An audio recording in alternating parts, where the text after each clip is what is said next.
Hey friends, this is Doug and Dale. And this is episode 40. I can't do 9.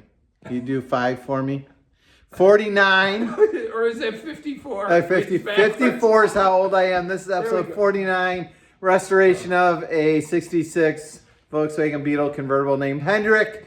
If you're new to the channel, thanks for following along. Man, my hand's shaking all over the place. We took a week off last week in terms of filming. Sorry about that. I just felt like working on the car and not capturing film. So we made some great progress on the front. You'll notice both fenders are on. Today, I'm going to be working on the edge of this fender a little bit. Dale's going to be doing some of our test fit. So we're going to put the rear fenders on just to make sure the running boards fit where they're supposed to along there. This could be an exciting issue. This could be an exciting episode. Because if the thumbnail in the beginning had a bumper, this was an exciting day. If we'll it see. Didn't, maybe next time. Yeah, if the thumbnail didn't have a bumper, you know we didn't hit our aggressive goal for the day. But we hope to wrap up the whole front of the car in terms of fenders look good, bumpers on square, and the overriders work. So thanks for following along. And here's the video of Dale driving his car, and then we'll get to it.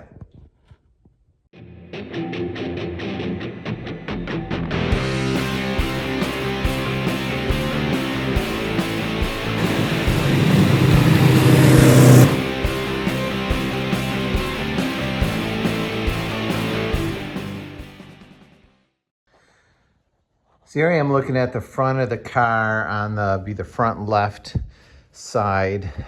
We did the front right side earlier, an earlier episode. This was all rebuilt and curved. This curve matched this curve really nicely.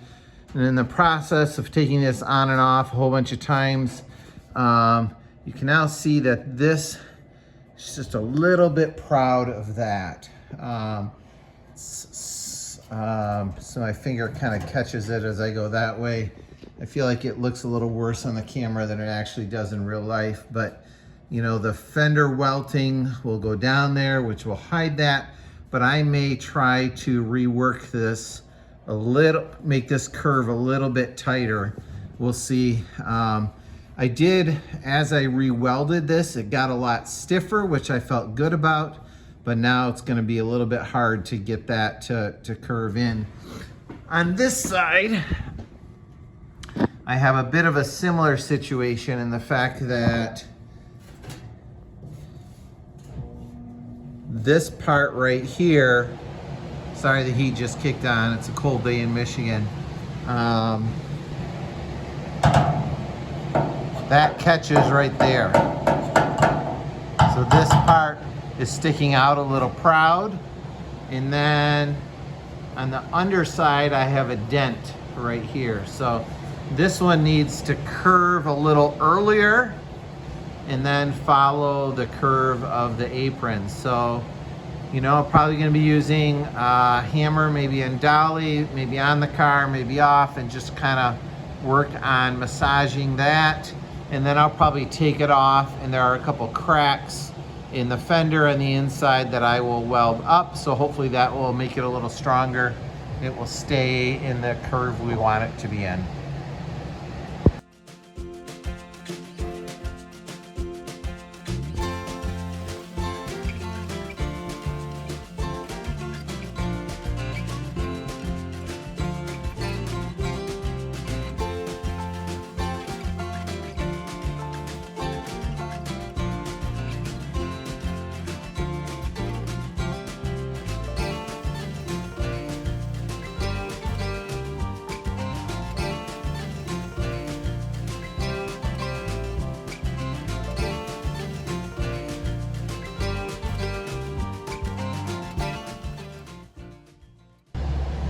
Here's where we're ending up on the front, and I'm really happy with the way that turned out. So it's much smoother across the surface and around the bottom. Also, while welding up the inside of that, the flange that comes around here, and then the flange bends in. I did a little extra weld on that and then ground it smooth so that flange is about 1/8 of an inch thicker, which will just make this a bit stronger. And also massage the curl on this up a little bit. So feeling really good about both of those. Time to move forward onto the fender. Sorry, the bumper. Hey guys, we got a little ahead of ourselves and forgot to videotape. We were excited because things were actually going well tonight. So we mounted the bumper back up, and the gap between the bumper and the fender there was about 1.5 inches, and it was a little bit larger over here. It was almost 1 3/4, something like that, when we had pushed the slop all the way in. So we have this bumper bracket out, and we're gonna grind these slots about 1/4 inch more this way, which should allow the bumper to go a little bit further in, and then we'll test fit again.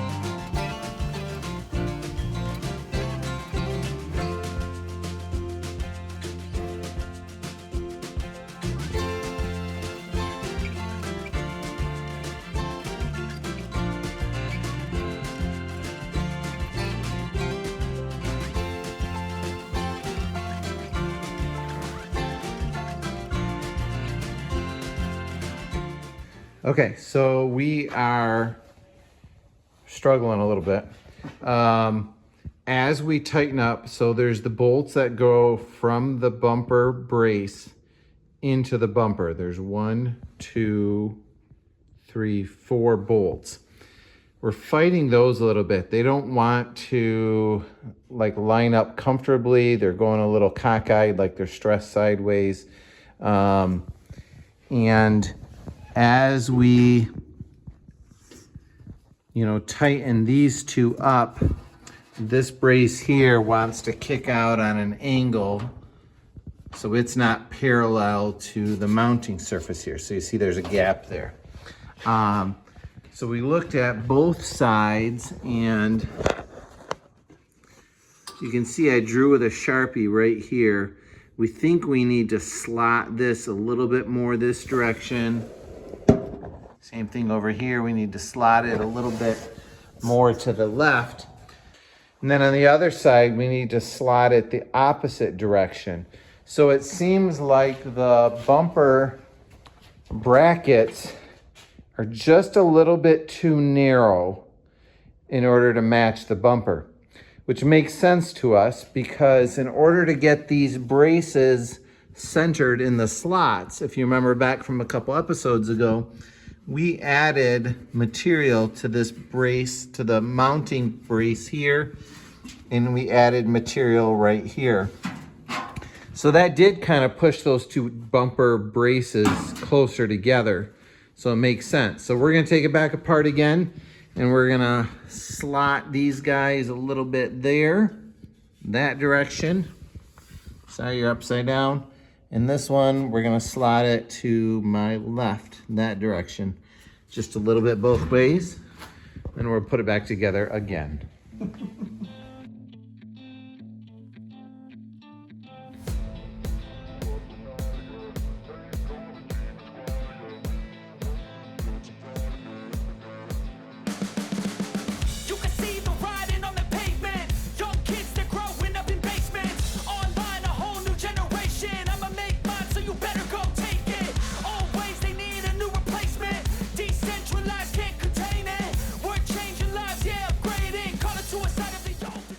So bumper's back on and it is together.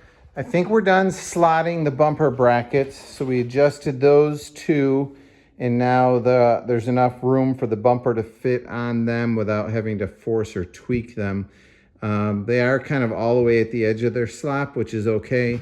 And then the inside mounts are slotted a bit, so we can get the bumper to sit squarish on the front of the car. What we're really going by is this gap here the same as this gap here? So we're measuring that off of the edge of the fender at the shortest spot, and we're just shy of 1 3/8 here.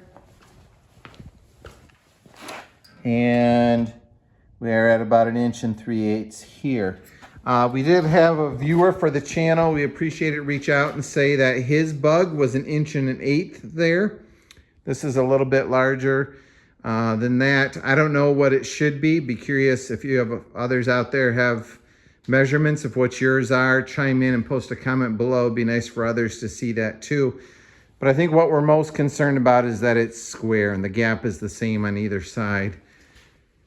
Next for us is we've tightened up that front bolt and this front bolt. Now we're gonna take the back ones out and we're gonna start working on the overriders. So they will go through that hole. They will mount to the bumper like such. And we just need to make sure that that hole lines up in the back bolt. So we're gonna have to determine if we need to slot that further, if we need to cut it and extend it, or put it on the stretcher machine. Some adjustments may be needed. Some adjustments may be needed. Let's get to it.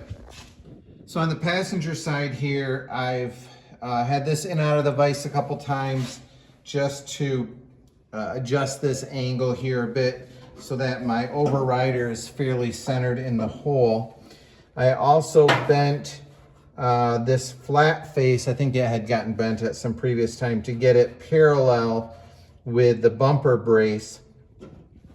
And then if I measure with my scale, my little ruler here, my bumper overrider bar needs to get extended about 3/4 of an inch in order to reach the bolt hole. So what I'm gonna do is, follow me back over here to the bench.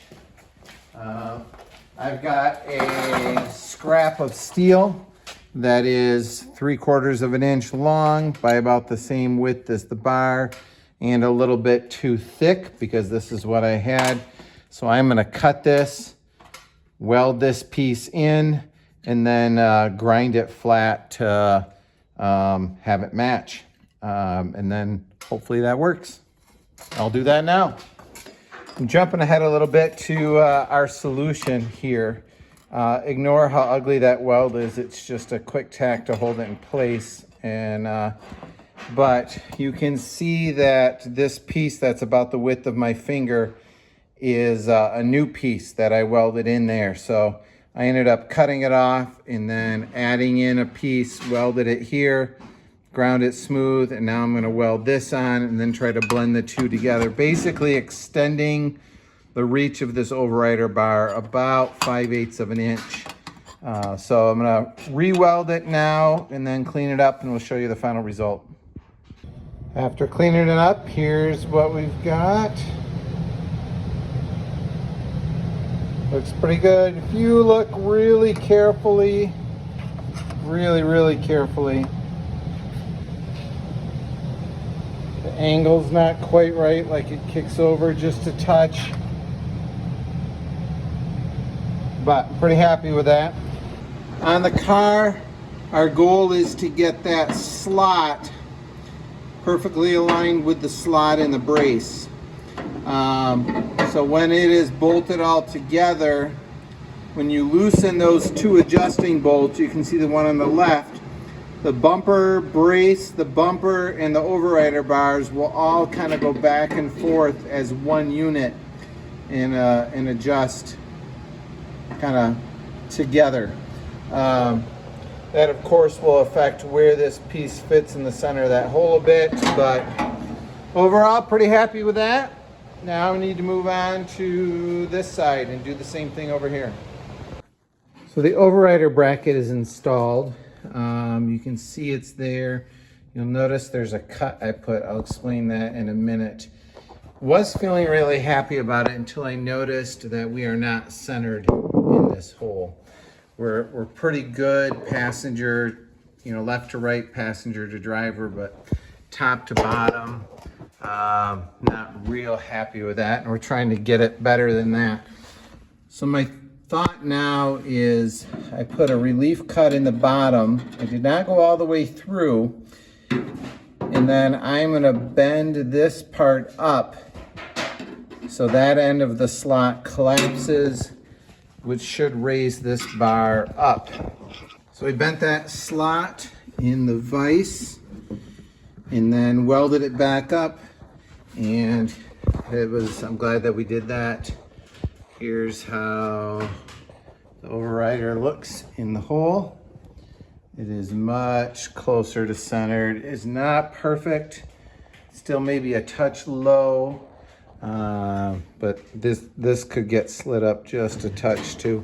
But the grommet will cover that, so feeling really good about that. Now it's time to move on to the driver's side. So did a couple little bends here, and we've got it looking nice and fairly centered. Where is it? Fairly centered in the hole. Inside is a little bit of a different story. We are off on the wrong angle. We're at the wrong height, and we're too short.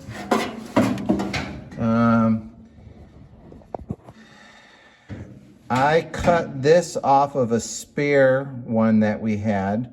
Focus. Don't focus where my thumb is touching the camera.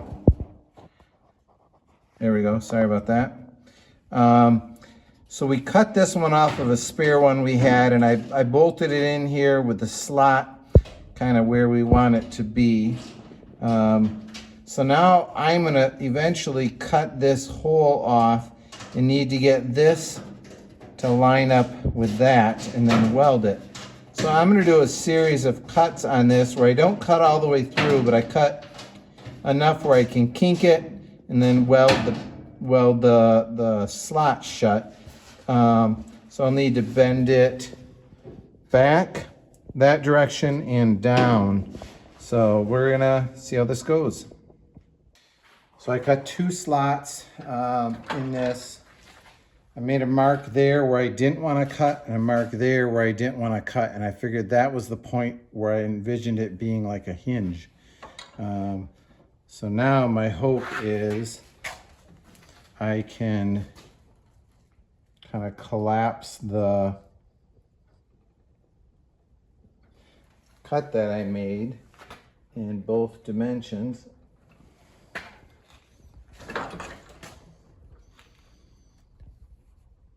And now I'll test fit it and see if that's closer to what I need. Progress, centered in the hole. It's getting closer to lining up there. You can see there's a twist to it. So this part sticks out proud a little bit this way. And there's a little bit of a gap in there too, but that I can weld shut. And then I have several cuts in there that allowed me to bend it. So I'm going to weld those up, grind it clean, and then kind of see how this gap is looking and what I can do to close that up a little bit. Okay, so brace is welded up. I love, you can't see any of those welds, which is just kind of cool. I mean, you can see that it's not the original curve, but that's the part of welding that I enjoy, when you can just grind it and the weld completely disappears and it looks like new. You can see this gap is pretty nice. I did have to put this in the vise and actually put about a 15 degree, maybe 10 degree twist in this pipe to get this to be parallel to that. So now Dale is going to hold this exactly in the center of that hole, and me with a welding clamp on it, I'm going to tack weld that in place. Let it cool, take it off, and we'll weld it permanently.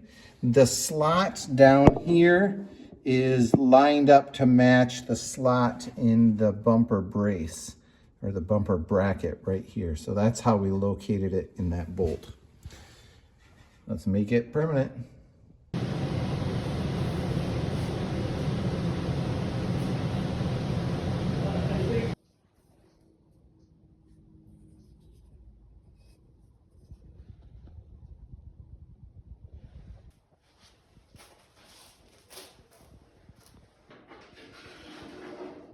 I don't know if you could see in that earlier video, but there was some gaps in the welding.